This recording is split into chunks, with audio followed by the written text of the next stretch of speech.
From within Microsoft Ads, click on the Tools menu, Conversion Tracking UET tag. Once here, click on the Create UET tag button. Let's start by giving our tag a name. Let's say Sales from Website. You can also give a description. This is optional.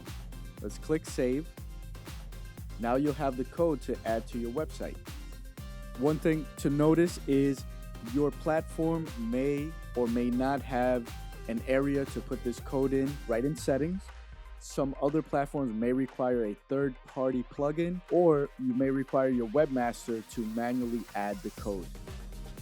Once that is done, navigate back to your website and using the Google Chrome extension called UET Tag Helper, you can turn it on, refresh the page, and check again to make sure that the tag was implemented correctly and that it's working correctly.